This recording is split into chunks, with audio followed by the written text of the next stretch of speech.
This might be the most controversial teacher story I've ever posted about. And I don't usually read them before Bad Apple because I like to be in the moment and get the first reactions, all the things, you know what I mean? But I was told I had to look at this one to make sure we could post it. And I'm nervous. Oh, wow. I'm nervous. Happy apple picking day! It's very late this week. I got back from California late. It's fine. We know that I'm kind of a tornado person right now, and that's okay.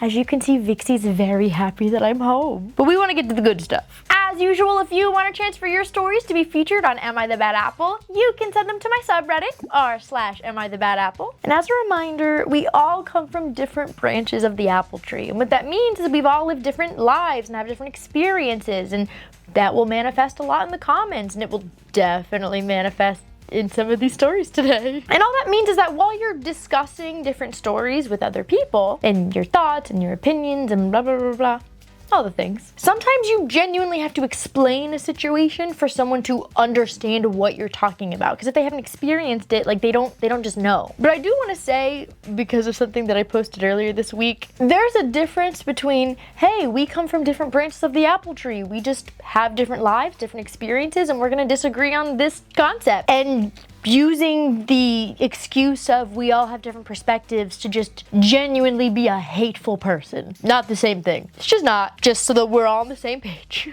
So, without further ado, let's get started with this week's episode of Am I the Bad Apple? Let's go apple picking! Apple number 1.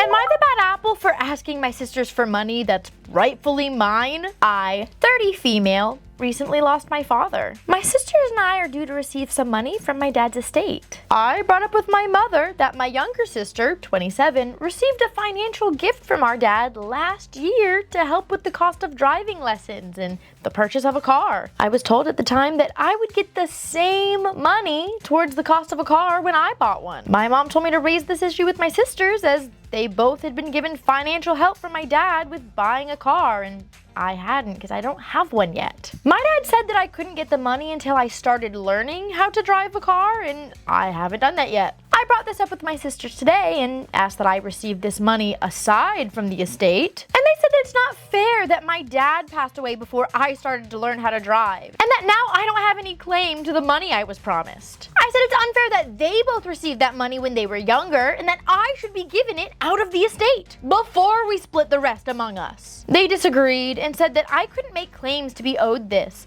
and with my older sister, 35, saying that she learned to drive when she was 17, it was ridiculous to even bring this up, considering I was so old now. My sister was given a car and driving lessons when she turned 17, but 5 years later when I turned 17, my family was in financial difficulty and couldn't afford to do the same for me, so I didn't learn then. And then I went off to university, and I moved abroad, and I moved back to the United Kingdom, living in a big city that always had public transportation, so driving wasn't a priority. As I get older, I want to learn for when I have kids, maybe in the next 5 years I'll learn. Well, this disagreement has led to a huge argument, and my older sister stormed off, calling me names. This feels quite obvious to me that they're of a different opinion, and it's causing a huge rift in our relationship. So, was I the bad apple?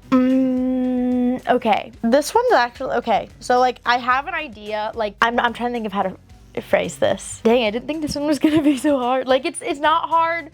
I'm firm on my stance. I know what apple I'm going to go, but my explanation, I'm going to go crab apple on this one. Because do I think there's anything wrong with asking? No, you can always ask. The worst they're gonna say is no. But to ask and then get told no, and then insist, and demand that you're entitled to this, well, you're not. There's gonna be some people who say no, I think she should get it, and there's gonna be people who say no, I don't think she should. But regardless, legally, it's not in the will, so she's not entitled to any of it. I don't know how the dad passed. I don't know if it was sudden. I don't know if it was, I forgot what word, I was thinking of. I don't know if it was sudden. I don't know if it was expected. Did he get sick? I'm not sure. Regardless, people set up wills for a reason, right?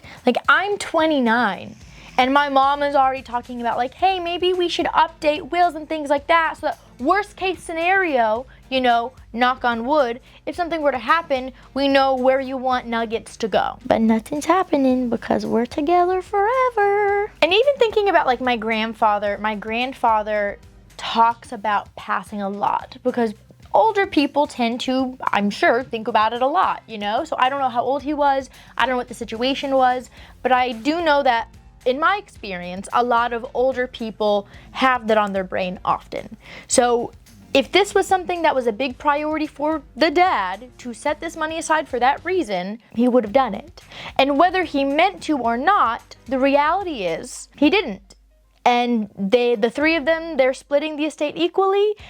And so she legally does not have a claim. Like if she were to take this to court, the judge would say, no, sorry, you have no claim to this. Like she technically has no claim to it. And, you know, if there were different circumstances with the context, I might say, oh, that's really, really messed up. I hate that. You definitely deserve it. Like that's really messed up of them. I don't know what I would do in this situation because I totally understand, like when you were 17, the option was off the table.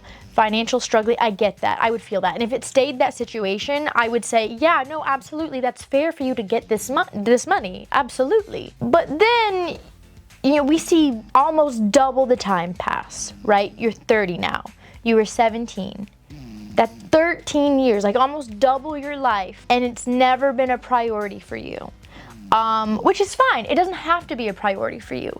But like you're not even in driving lessons now. Like you even said that your dad was waiting for you to give you the money until you started and you still haven't. So like the money's not for a rainy day, it's for driving lessons. And you're like, oh, well maybe I'll do it in 5 years. Okay, but what if you decide not to? Then your sisters gave you part of their inheritance for giggles? Like for funsies? Doesn't make any sense. Like for me, I think a much more respectful way to go about it is like to start the classes and then ask. If they're saying like no, and you keep insisting, but you haven't even done the original prerequisite that your father was waiting for you to start, I don't necessarily agree with that. And not only that, but you know, again, in those 13 years, you know, it says you went off to school, to college, and then you moved abroad, and then you moved back to a really big city. All of these things sound very expensive, right? All these things sound very expensive. So, you know, did your parents pay for you to go abroad? I don't know. If they did they pay for your siblings to also go abroad? Like, did they pay for your school? Did they pay for their school? These are all things that I don't have answers to that could change a lot, you know? Like, if your parents paid for your school, but not theirs, I don't necessarily think they owe you anything. Because, like, right now, the estate, technically, like, it's split between the three of you. They would be giving you their money for this driving school that you haven't even started yet and don't even have a plan of when you want to start it. Just, oh, maybe sometime in the next 5 years. 5 years is a long time. And let's also be honest with the fact that like the car that you get at 17 is gonna be a little bit different than the car that an established adult buys herself at 30, you know? Very two big different price points. That didn't make sense. I'm so sorry. It's late. But you know what I'm saying, right? And I don't want to make assumptions. I don't want to assume anything about your situation. But when you're telling me like, oh, well, I just haven't had the time because I was living abroad and I was living in this big city and, you know, I was going off to college and like all these things, that sounds like kind of privilege problems. Like, oh, I didn't have time to take this money that my dad was offering and do this little thing to learn how to drive and buy a car because he wanted to help me with a car and I just didn't have the time. But now that he's gone and he's not there to expect me to actually do the thing, now I just want the money? I don't love that. And again, I don't think they're a terrible person for asking, but I don't love the insisting. I'm gonna be honest. I think, you know, now that I like sit on it for a minute, I think this is what I really don't like the most about it. At 30 years old, like I'm 29 right now, right? And I have a brother and I love my brother. I'm not still stressing out about things that he did or got to do that I didn't when we were younger. I'm just not. And I can't imagine being 30 years old and like having a fit because, well, when my sister was 17, she got this. And so I don't understand, like, I can't understand that mentality personally. And I'm not saying she's a bad person for it. I'm saying that I just can't relate. And I would expect that kind of tantrum from like one of my old high schoolers, not someone my age. And like if it was a parent saying, oh, you get this and they get that, I can see one of my friends like rolling their eyes and telling me about it, but I can't imagine someone my age being like, can you believe my sisters won't pay me out for that thing she got when she was 17? Like I just can't relate to that personally. And I understand that the other sister got it when she was 27. I understand that, but she actually did the thing. She did the thing on her own. She got the money when she did it, and she did it before her dad passed. Again, I'm not saying OP is a bad person for just not doing it before he passed, but when the prerequisite was you gotta start it if you want the money, and she still hasn't started it, doesn't even have a plan for it, and is like, all right, money. Again, you can ask. I don't like that she's insisting and like making out to be that they're the bad guys when I think she's just being irresponsible and a little entitled personally. So that's why I'm going crab apple. I think people can definitely sway me to bad apple, not good apple for sure. I think people can sway me to bad apple. I was a little worried that might be too harsh. Because again, I don't think there's anything wrong with like asking. Would I? No. But I'm not gonna condemn someone for asking. But I think the pushing and the victim mentality about it, I'm not a huge fan of that. I'm gonna be completely honest. Apple number 2. Am I the bad apple for secretly selling drinks at my dry wedding? I, 27 female, recently got married. My husband, 29 male, and I planned a pretty big wedding. There were about 300 guests in total. It was beautiful. Honestly, a dream. There's one thing, our families are super conservative and very religious, so we told everybody that it would be a dry wedding, aka no alcohol. That decision kept the peace with our parents and our extended family. As we all know, weddings are expensive and we were footing most of the bill ourselves. I saw an opportunity and took it. I hired a licensed bartender friend of mine to set up a VIP hidden bar at the venue. It was a huge event hall with a garden and private side rooms, so it stayed hidden pretty well. And I gave the heads up to about 75 of our younger friends and more chill cousins and basically had them pay for drinks. Kind of like a wedding speakeasy. The drinks were priced reasonably, kind of like $5 a beer, $8 for cocktails, and people were happy to pay because 1, open bar weddings are rare in our circle, and 2, they thought it was kind of fun. Long story short, between the money from drinks and tips, we made about $2,000, which helped cover part of the catering bill. The issue is, word got out and a few of my aunts overheard someone talking about the secret bar, and now my mom is livid. She says I lied to everyone, disrespected the family, and made a mockery of our values. My mother-in-law also called me manipulative and selfish. Honestly, most of our guests didn't even know it happened, and the ones who did loved it. We didn't force anyone to drink. We just gave the option discreetly. Well, my husband's kind of in the middle. He gets why I did it, but he wishes I at least told him beforehand. I didn't, because I knew he'd get stressed and then say no out of guilt. So, am I the bad apple for secretly selling alcohol at my dry wedding to offset the costs? Oh my God, girl. You had me in the first half. You had me in the first 3 quarters. You did. You had me in your pocket. I was there, happy as a clam. And then that, oh my God, I'm getting chills. That one line, oh my God. You didn't tell your husband? What? Well, I didn't tell him because I knew he would say no to this big thing at our wedding that would offend our families. What? I don't, oh my God. Wow. Oh my God, that's so unacceptable. Yeah, no. You can't not tell your partner about something you're doing at both of your wedding that's going to offend both of your first of all, period. You don't secretly do something without telling your husband because you know he's gonna say no. What? And that goes for husband or wife. I don't care. I don't care. You don't do that at a wedding. That's both of your event. It's not just yours. It's not just yours and your friends. It's you and your spouses. Like, what is wrong with, I do not understand. I do not understand. What in the world? Why? Well, I made money, okay? At the cost of, like, you literally started your marriage on a lie. Like, oh my God. Was it worth $2,000 to you? Starting your marriage out on a lie, is that something that you're, like, proud of? I mean, I wouldn't be personally. But, you know, different branches, different paths. I personally am going bad apple. Because here's the thing. If you and your husband were on the same page, good apple, all the way. That one thing, you lost me completely. I'm sorry. No, I can't get on board with that. I can't get on board with that. Because not only did you keep something from your husband on your wedding, keep him in the dark because you knew he would say no. You had this go on knowing he wouldn't like it, knowing he wouldn't be on board. So instead of just respecting that this was both of your days, you decided to do it anyways and just not tell him. And then you put him in a situation where his family's upset. Now he's one of the bad guys to the family and he feels in the middle. He's, well, I wish you just told me. Yeah, yes. Oh no, no, just bad apple. Nope.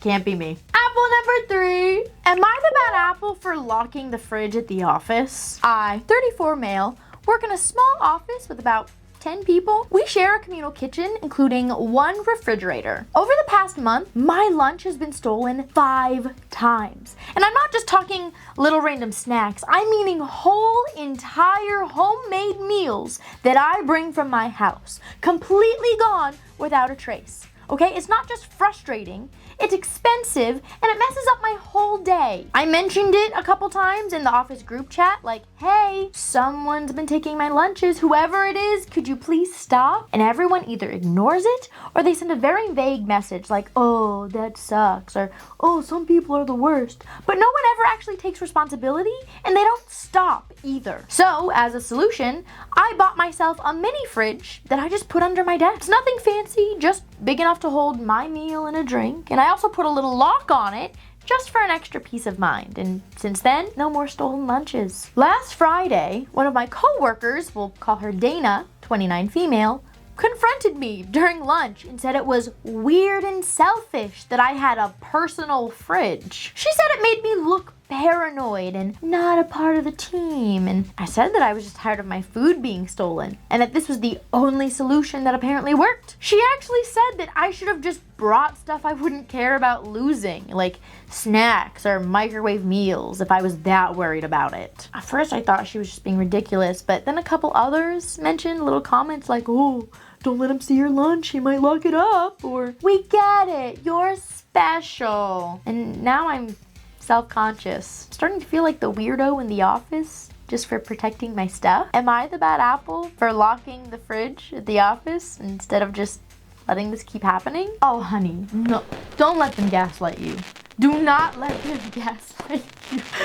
They're gaslighting you. They just are. No adult that doesn't profit or benefit from you using the regular fridge is ever going to care that you bought yourself a mini fridge with your own money. Like, they're just not. In what world would any adult human being that is not benefiting from being able to steal your food ever care about something like that? They just wouldn't. I'm not a gambling person. I don't even play the lottery. I don't care about it. I don't have a strong opinion on it. I just don't do it. Don't you know I would have to leave my house to get a lottery ticket? Like, not worth it. You see this face? It's not worth leaving. But I would bet money that Dana, for sure Dana, and any other individual who has made those little snide comments have all been, if not each taking your food, have been sharing your food. For sure, absolutely. You cannot convince me otherwise. Like, I'm putting money on that. Don't let them make you feel weird because they just want to keep eating your homemade food that you bought ingredients for and worked on, and yeah, don't do that. They just want to be able to steal your food again. That's it. That's so manipulative. That's disgusting behavior on their part. That's gross. Keep your fridge. I would decorate it, put some stickers on it, make that real flashy. If they hate looking at it, really make sure it's flashy when they glare at it and know that that's the reason they're not getting free lunch, okay? That's what my brother does with his laptop. When I used to work at the sports bar, every time we would get like like craft beer or like local breweries, we would always get stickers and I would take them home for my brother's laptops. Now I always like collect stickers even involuntarily. I don't know if he still does that or not. But I still have stickers for him that I just hand him. I don't know what he does with them now. You put it on his refrigerator, Vixie. Yeah. I know, we'll go to bed soon.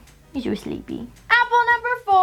Am I the bad apple for insisting my son's teacher be fired? I, 38 female, have a 10-year-old and a 8-year-old. Both kids have been to the same elementary school and we've honestly loved the experience. My first son's 2nd grade teacher in particular was so great. I begged administration for my second son to get the same teacher and they ended up saying yes. I loved how she interacted with the kids and how engaged my children seemed to be in learning in her class. I never would have expected who she really was. It all came to light a few weeks ago. I got remarried this past year and I've been trying to ease my new husband into stepdad roles for things, including parent-teacher conferences, and that's where things hit the fan. When my husband arrived to our parent-teacher conference, got a little bit of a weird look on his face and asked my son's teacher if they had met before. She shook her head and my husband shrugged it off and we all moved on, talking about my son's progress. About 10 minutes into the conference, I looked at my husband and his face was white as a ghost. The news about my son was all positive, so I had no idea what he could be freaking out about. Did he get an emergency text on his Apple Watch or something? I mean, I was honestly dying to get out of the meeting and ask what happened until I actually heard. My husband was so quiet the entire rest of the evening and just waved me off when I asked him what was wrong. But that night, my husband came to me very anxious, guilty, and embarrassed. He admitted that he realized where he saw this teacher from. My husband, apparently, partakes in adult websites where he's able to subscribe to certain individuals and their adult content. My son's teacher being one of them. He was conflicted in revealing this information to me and knowing that I would be so upset with him, but also felt very uncomfortable that such a person would be teaching our child. I obviously am furious with my husband, and that's a different issue entirely in which I know I'm in the right on. The question at hand here is, what do we do about this teacher? An adult entertainer? Working in an elementary school? Working with children? That is so inappropriate. She shouldn't be allowed near kids, much less working with them. We went to the principal with screenshots of her account demanding she be fired, but the principal told us no. He said she was an excellent teacher and that the things she does in her free time have no bearing on her ability to do her job. Excuse me? You think that's the kind of example to set for an 8-year-old? I was livid. I wanted to take this to the school board, to the local news station, to the state superintendent. But now my parents and my sisters are telling me that I'm being ridiculous and invasive. They're blaming my husband, saying that I wouldn't even know if he wasn't such a creep. Which, first of all, I never said he was innocent in all of this. But they're trying to insist that she's a good teacher and that I loved her before, but that was before I knew what she actually was like. My youngest sister's daughter is also in that class, and she wants her to stay her daughter's teacher. Well, my kid loves her. She's so good with them. Who cares? She's clearly a predator. I mean, what kind of person who teaches kids post stuff like that? I mean, what if the kids saw what she was posting? I want this plastered everywhere, and for her to end up on a registry. Am I in the wrong for standing up for our children? Like, am I the bad apple here? Oh, I think this is gonna, I'm like getting hives. I am so stressed out about this story because I know the kind of people that are gonna be in the comment section, and I know there's gonna be a lot of opinions and thoughts, and that's okay. Everyone is entitled to their opinion, and I'm gonna take a tea break before we get started. Now that the cat got up, I can actually grab it. Isn't this cute? One of my little lovelies that watches my videos, they sent it to my P.O. box. It's so cute. All right, let's get into this.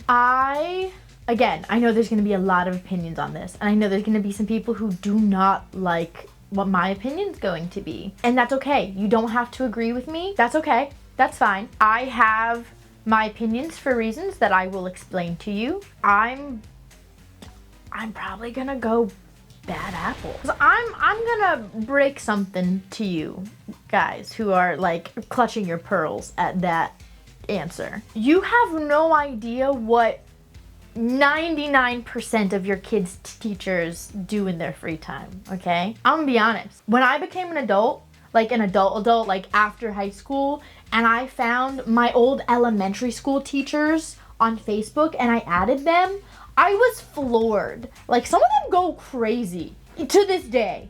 I had them as a teacher when I was an itty bitty nugget, and they still to this day go so hard. I don't even want to know what they were into like 15 years ago. Oh my God, more than that, because I'm almost 30. Oh my, that's like 20 years ago. And that's fine. Like, they were great teachers. I loved them. And they were sweet and kind and supportive, and they fostered my learning, and they were great teachers, and none of that ever saw the classroom. Just like everyone else in the world who goes to work and is professional at work and then goes home and does whatever they do at home. So I'm gonna be completely honest with you. Unless something that someone is doing is like illegal or bleeds into their professional life, especially as a teacher. Like, if that were to bleed into her professional life, absolutely unacceptable. But if it's not, I don't really care. Like, I don't think it's my business. Now, can I see the conversation getting a little murkier if this were someone that taught seniors in high school? For sure, yeah. But I think we all know what website she's referring to, right? I think we're all aware. And you have to be a certain age to sign up. And not only that, you have to like attach a credit card, all those things. What 8-year-old is doing that? Like, what if the kids saw it? What 8-year-old would ever have access to that kind of thing? Again, if they did, that's a you problem. That's a you problem. That's a poor parenting, like that's a problem for CPS, for you, not the teacher. If you're setting up that account for your kid, if you're setting up that account for that kid, or attaching your credit card, or letting that kid get on your computer and getting to it, like, that's a you problem. That's not a teacher problem. And like you already said before, you loved this teacher. You loved how much your kids loved learning. That you loved her so much with your first kid that you wanted her for your second kid. That's just gone because teachers don't make enough and she found a side job. Like, I'm gonna be honest, that stuff like doesn't, like, I don't care. Like, I don't think it's any of my business. Like, when people are following the law, it's none of my business what they're doing in their home, okay? Like, I'm gonna be so honest. I've never really understood the people who like cared who marries who, or like how promiscuous, like, I don't care. Why is that my business? I don't care what other people do in their private lives. It doesn't impact me. And I'm not trying to like compare the two. I don't want that to come off wrong. I'm expressing that in general, I've never understood the infatuation of like controlling what other people do in private. Like, worry about yourself, my guy. Like, I don't got time for that. I feel like what's happening is that this wife feels very betrayed by her partner. And as people typically do when they are betrayed, they lash out. And obviously, great that she's like, hey, he messed up, and isn't just blaming the woman. It's like, I'm not trying to compare it to cheating, because like this teacher wasn't the other woman, wasn't the mistress. She doesn't probably know who this guy is, let's be honest. She has no idea. But like you get what I mean. Like, to the wife, it feels like that, And I feel like sometimes the initial reaction is to lash out at the woman and not the man who is like supposed to be committed to you. Like, that's the one who betrayed you. So I love that she's not just doing that, but I feel like she's seeing this teacher as like the mistress, the other woman, and she feels slighted and is like looking for that kind of revenge. You know what like, that's what I'm feeling is happening. And I'm not trying to like speak for her or make an assumption, but like that's just the vibes that I'm getting, and I'm feeling like that's happening. And I kind of agree with your parent. Like, I'm never gonna shame anyone who does that kind of work. It's not my business, could not care less. You get that bag however you want to get that bag. Is that the life for me? No, it's not. But to each their own. Do what you gotta do. In this economy, I'm not gonna judge. And I think that everyone's boundaries in their own relationship is their own boundaries in their own relationship, right? If that's a line that shouldn't have been crossed with you and your partner, you discuss that, for sure. I personally would consider that like unacceptable. I agree with your parents. If your husband wasn't interacting with people while married, you would have no idea. You would still love this teacher. You would still feel like your son was getting a great education. You would be so happy she was his teacher.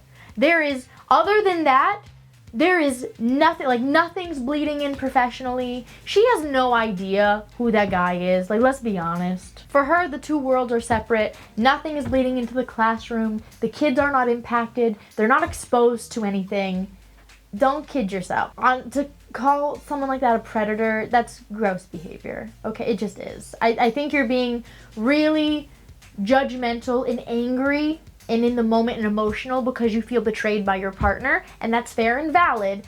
I feel like it's unjustifiably being pushed onto this woman. Like, you want to ruin her career and her life because your husband crossed the line? Again, there's going to be a lot of people that have different opinions. I personally don't think that's any of my business. I think that the people who insist, well, what if the kids find it? They're kidding themselves. Because again, if your 8-year-old is getting into that, that's way more of a you problem than a them problem, in my opinion. That's a parent issue, not the teacher issue. And you know what? If you're that headstrong on the idea that that is an unacceptable side job for a teacher, maybe we should be a little bit more open to giving teachers livable wages so they didn't need side jobs. Oh, is that not acceptable to you? Oh, okay. Mm-hmm. That's what I thought. That's why I don't judge. I don't care what other people do in their own time. Doesn't impact me, doesn't break the law, doesn't impact the kids. I couldn't care less, I'm gonna be completely honest. And if you hate me for that, you can hate me for that. I don't care about that either. I was about to say, like, if one of my friends came and said that to me, I would tell them they were being ridiculous, but none of my friends would do that. Unless they were, like, complaining about the husband. I'm done rambling about this. I'm getting hives. I'm so stressed about it. Like, even my eyes are getting itchy. I need to go to bed. Okay, I got 1 bad apple, 1 good apple, and 2 crab apples. I don't actually know if I've been doing this a long time. I don't think I've ever gotten that sequence before. Maybe, I don't know. It's been so long at this point. But that's what I got. Let me know if you got something similar or different or exactly the same. I would love to know down in the comments. And as always, if you want to chance for your stories to be featured on Am I the Bad Apple, you can send them to my subreddit, r/AmITheBadApple. And for your well wishes today, it is National Peanut Butter Cookie Day and National Beef Jerky Day. Or maybe just regular jerky? Yeah, just jerky. So I guess it doesn't have to be beef. Which is great, because that's great. I'm sure there's other jerky. I don't actually know. I'm not a jerky person. But I'm sure they, don't they have mushroom jerky for, vegans and vegetarians? And I'm sure they have, other kind of meat. I don't know. I'm assuming. Maybe I shouldn't do that. But I know they have the mushroom one, right? But I'm not a jerky person, so I will be celebrating National Peanut Butter Cookie Day. I do like peanut butter cookies. They're not always my go-to, but sometimes you're in the mood for one, you know what I mean? Let me know which team you are this week, if you are gonna be on Team Peanut Butter Cookie or Team Jerky. Thank you guys so much for hanging out with me.